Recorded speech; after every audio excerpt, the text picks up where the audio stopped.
Welcome to REWORK, a podcast by 37 Signals about the better way to work and run your business.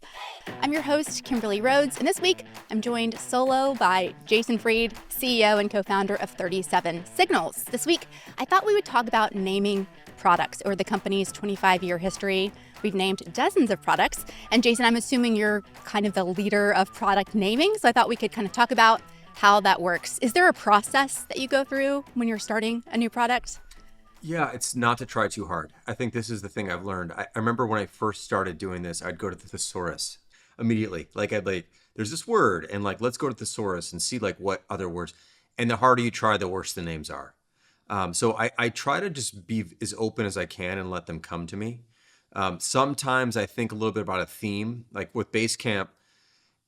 Basecamp was it kind of came out of this idea of, you're going on a journey. And you have to stop and check in along the way.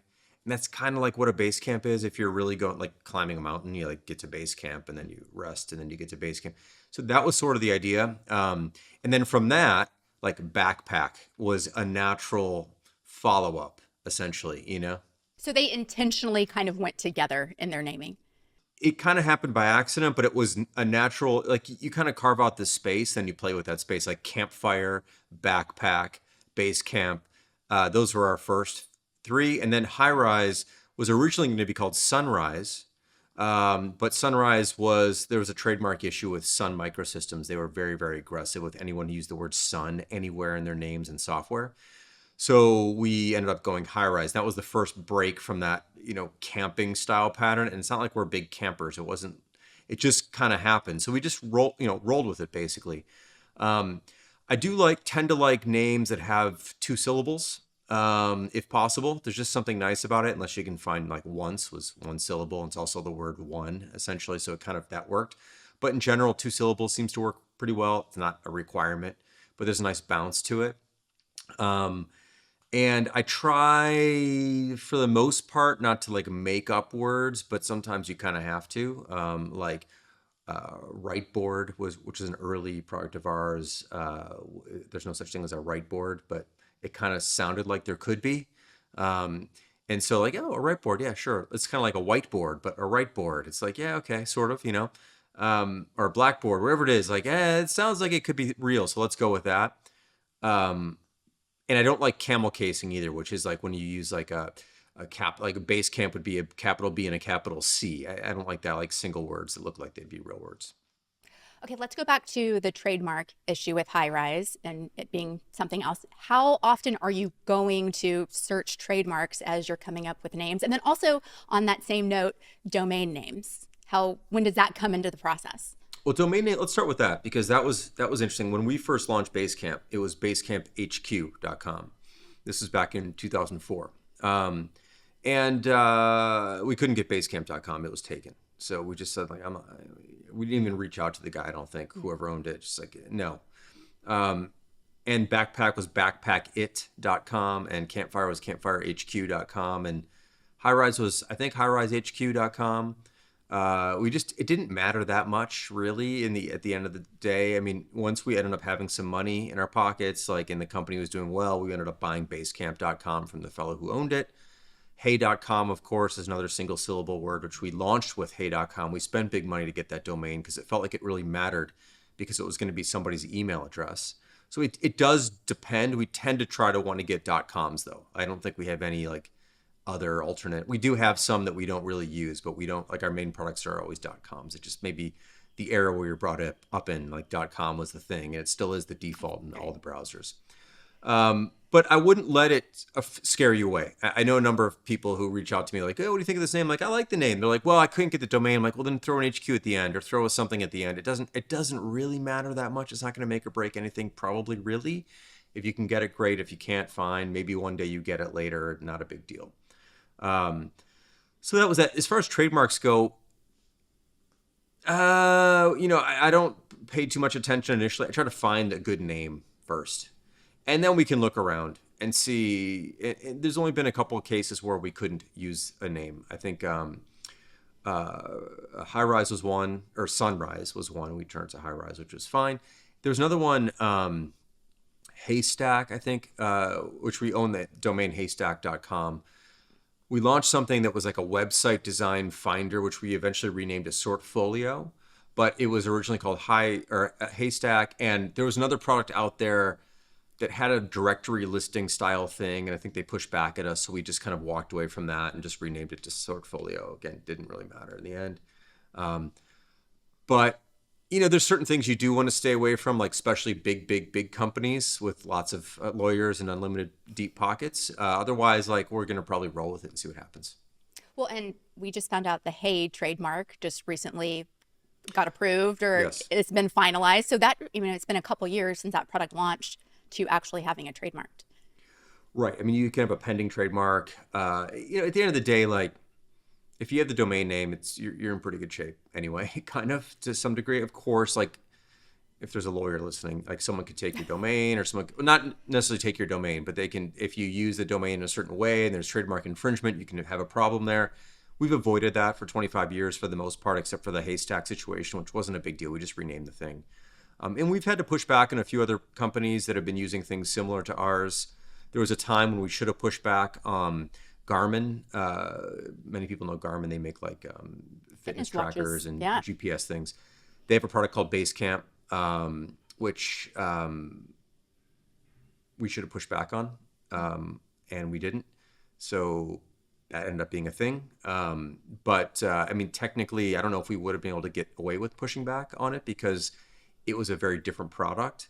But there has been some confusion in the market, and we'd have to really have proven that. It may not have been able to prove it at all in the court of law or whatever, trademark law, or whatever it would be. So anyway, we didn't do that, but we have pushed back in other cases where someone's really using our name in a very similar industry, and it's fair game. You got to protect your trademarks, otherwise they don't exist. I mean, that's the whole point of trademark laws. You have to protect them, otherwise they're basically invalid.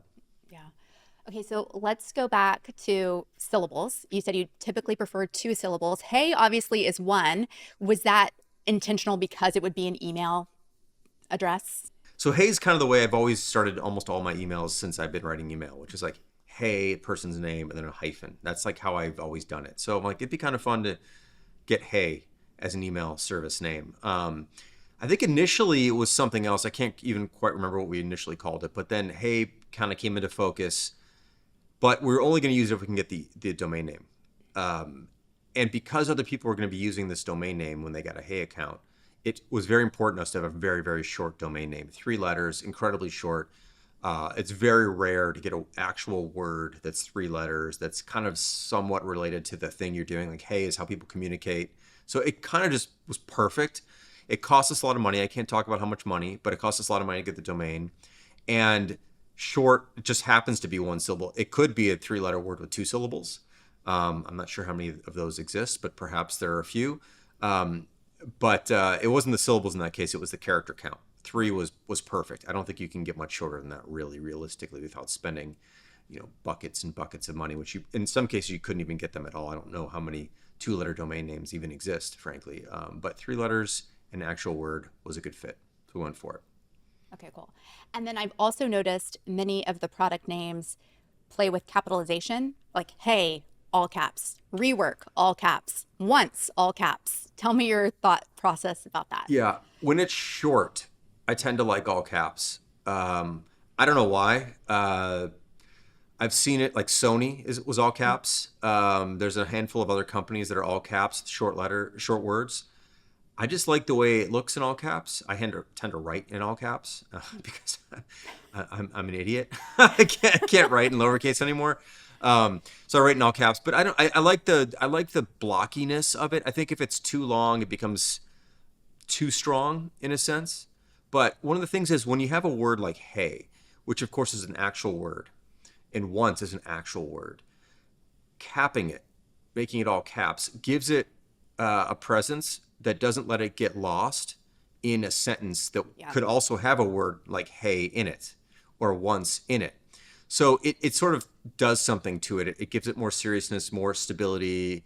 It feels stronger, and it can stand on its own in a sentence versus getting lost as just yet another word that is an actual English word.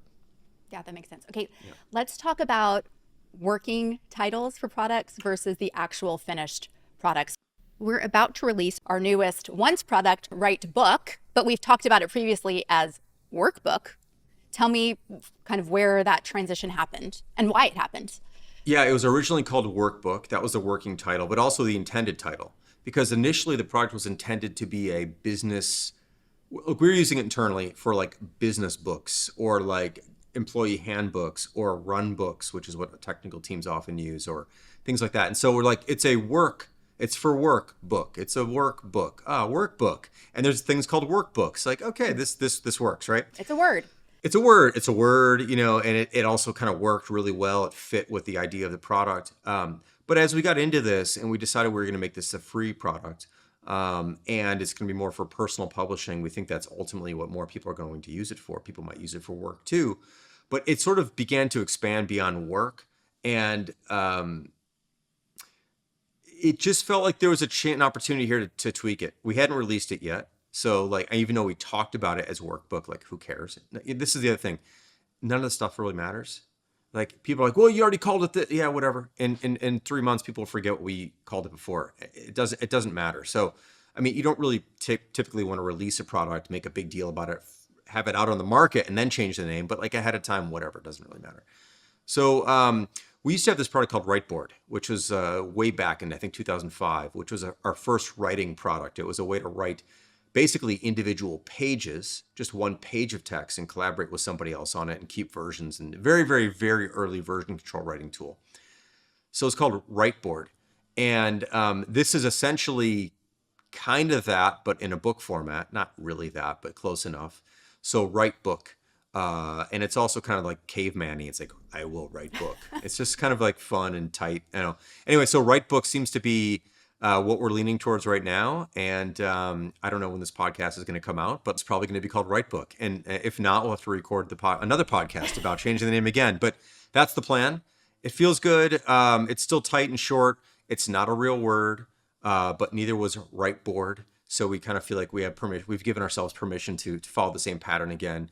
And we've got a cool logo. We're working on a cool logo with the letter W, which happens to, if you look at the letter W, whatever, it looks kind of like a book, like pages. Well, it looks like a book. There's one, like, that's true.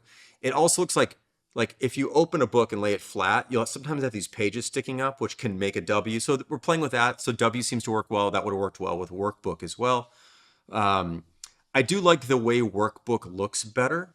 I like that workbook has, it's a word made of two words that are, well, actually it is a full word, but it's 8 letters. So you've got work and book, 4 each. There's something nice about that. Write book is a little bit less balanced, but still at the end of the day, we're going to go with it. Okay.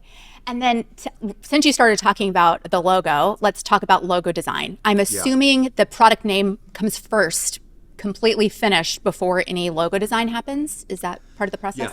Yeah, totally. I mean, yes. So the plan is typically we make up a name. We feel good about the name, and then Sean, currently Sean, who we've had other people have designed logos in the past, but Sean is our designer now. He starts getting to work on some ideas, and he'll do dozens of ideas. We'll typically start with a sketch. We'll work on it together. He'll do kind of the actual design work, but we'll play with the ideas. I'll share some thoughts, and then sometimes things take shape again along a certain line or a theme. For example, the Once logos are all scribbles.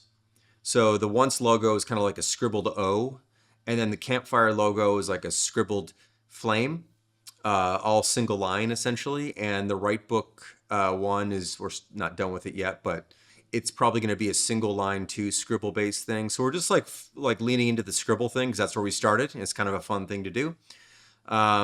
And we play with that for a little bit. We don't like overplay with it. We don't spend months on we spend a week or 2 or 3 and screw around. Sometimes it's the first thing we do, we love, and we move on. Other times it takes a little bit of tweaking.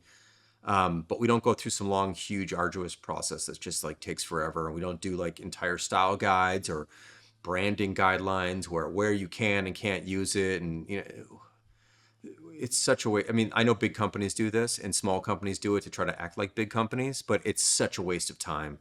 And who gives a damn? Just make the damn logo that you're proud of, that you like. No one cares anyway. And put it out there, something that you like, and use it however you want to use it. It's your damn company. Like, you have to, it's so weird to like make rules about where you can use your own brand. It's like it's yours. And eventually you do settle into how you want to use it and where you want to use it and when it makes sense and when it doesn't.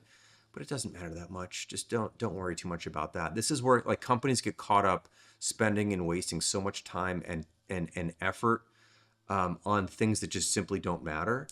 Make the product really good. The logo's fine, whatever it is, it's good. I mean, the other thing is with names, like I always think about reflecting on naming, since we're talking about naming here. I feel like most of the biggest brands that we're all aware of, if you looked back at them 5 years from now and and they were named something else, but you pitched the current name, nobody would ever accept it. Like Instagram. It's like, what? Instagram? Like, what? Stupid, right? Like, let's say it was called something else, like, I don't know, Photo Stream. And then like 5 years later, like, how about Instagram? Like, Instagram? No. Google. Google. I mean, Google's a kind of a good name, but still it'd be sort of Chat GPT. Like, yeah, but like, I feel like 5 years from now, Chat GPT is a name, maybe it wouldn't be called that. There are so many of these. I'm blanking on them now, but I usually go through them whenever I see one. And like, that is just kind of a silly name, and there's no way they'd accept it today. So point being, like, don't worry too much about it. Find something that you like. People get used to it, and they won't think about it. They'll just move on. Okay, I know we're talking about product naming, but I do want to go back a little bit to logos because we've changed the Basecamp logo over time. It's not the original Basecamp logo. Tell me your thoughts about that on like rebranding and changing the look of a logo over time. Yeah, I don't like our current logo. I know you're wearing the shirt. You don't? I liked it for a while. Yeah. I mean, I liked it enough that we're, going to put it out there for years, but I don't like the general. Yeah, I'm over it. I'm over it because it's too flat. It's boring. It's a single line, which has kind of like become the thing. And I think in general, logos have been dulled down and they're quite boring these days. A lot of companies have gone with flat, single color or no dimension things. For a while it was all three-dimensional and colorful, and now it's flat and boring, and I'm bored with it. So I think we're gonna explore something new. So maybe this year we'll do a new Basecamp logo, and like, again, who cares? Like, we could spend hundreds of thousands of dollars rebranding. We could spend months and months and have 12 people on it. We could say, oh my God, we can never disrupt the brand because the people know what it cares. It doesn't matter. None of these things matter. So we're going to mess with that and find something we like. It'll still probably have the mountain in it. The mountain is sort of the iconic bit that we want to maintain. Like it's from the beginning. From day one, it's like tied to the name. So we'll kind of keep the peaks, the Twin Peaks, basically, essentially. I'm assuming, I don't know, we don't have to, but we probably will. And we'll come up with something else. I just want it to be more fun again and have more life again. I think that like our early snow globes, and we had like a snow globe with the face in it, which was a little bit trendy. I didn't really like that, although it looks kind of cute. We kind of moved away from that. We play with some other things. I think we flattened out a little bit for a while. Anyway, I'd like to see it be more vibrant again. And the current logo, though, was designed to essentially be like a paperclip. It's like and we actually made physical paper clips in that design. The idea was to hold like all your stuff together. And of course, this is like what companies do is they make up stories about their logos and nobody gives a damn. It's like, it's like a paperclip, and like, yeah, whatever. Like, customers don't look at it that way. No one cares. Like, you can spend all this time justifying it. And it doesn't matter.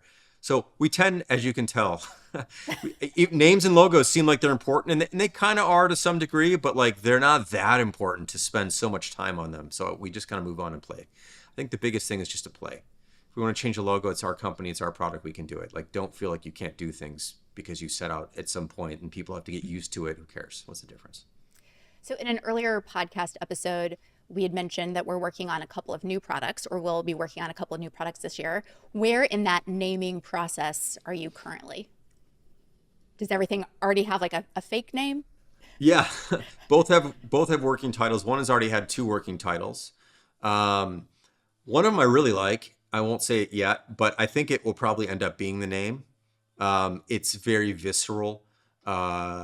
It's like the design of the product actually reflects the name on a bunch of different levels, and I hope we can go with that one. I think that'll be fun. The other one, I've got a few different. We've gone through 2 working titles. We haven't even started really working on it. We've started on the product as far as the idea. We're going to start actually in 2 weeks on working on the actual thing.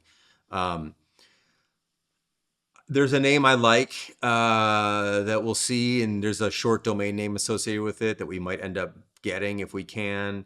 But I don't know. We'll see where it goes. I feel like that's the kind of project we have to make first to really know in the end what the right name is going to be for it. The other one, it's right from the start. I think it's right from the start, just nails it. And it's fun and it's goofy and it's perfect for this sort of thing. But the other one, no, we'll see. It started out as a different idea too. And so the idea is morphing a bit. And I feel like this is one that's going to morph as we build. So we'll figure it out in the end. And then my last question for you is, are you crowdsourcing these product names? Is it just here's what it is and I'm Jason and I decided? Or is Internally, it you like, mean? hey, or like, hey, company, like what's kind of the process for the decision making? Well, I start by putting them out there. And then, for example, Workbook was a name I came up with. And then Brian's like, how about Writebook? Like, I think 2 weeks ago. I'm like, you know what? That does sound better. I think you're right. Actually, I don't know if it sounds better, but I think it is better. So let's roll with that. And then someone sent something on Twitter, which was kind of interesting, called a Wrotebook, which is fun because it's a play on notebook, and like I already wrote the book, but it doesn't. It's lacking some. It's not quite. Wrote book is not. Wrote is not like a really a pleasant sound, I don't think. But I thought it was an interesting name. Like I would absolutely consider that Wrote book. I just like write. It's more active versus past, even though like you have written it. It is in the past, but I don't know. So sometimes like there's a name out there that I hear from somewhere else where I think is good, that I think's good, or there's an inspiration from somewhere else. But typically I'll start playing and then it'll stick or it won't. I remember with Once, I forget what our initial name. Actually, our initial name for that, the initial name. I was sitting at a restaurant with David, and we were talking about this idea. This is last year, and he was sitting in front of me. I was looking over his shoulder and I was looking at the door, and there was a sign above the door. It said exit. And I liked exit. Exit software was what we're going to call it. Because the idea was like you're getting rid of subscriptions. You're Exiting like leaving. SaaS. Yeah, exit SaaS, right? You're leaving that world.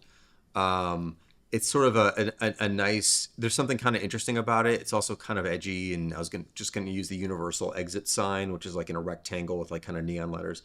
So that was kind of the working title for a while.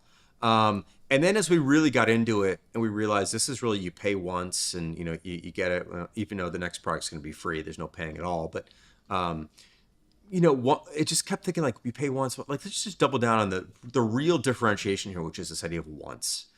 And I'm like, Once is kind of a cool name, really cool name. And Once Upon a Time, and Once There Was, and Once you pay once, and we're able to get the domain name for a reasonable number. It was expensive. It's funny. It's reasonable now. Would not have been reasonable 20 years ago. But anyway, we could get it. And so once we were able to get it, it cemented it as what we were going to use. We also, I think, had registered like once.co or one other thing. If we couldn't have gotten the domain, the .com, we probably still would have gone with once.something. Yeah, exit was the original one. Yeah, Once HQ. I mean, it could have been like payonce.com. I don't even know what it would have been. But yeah, exit was the original idea.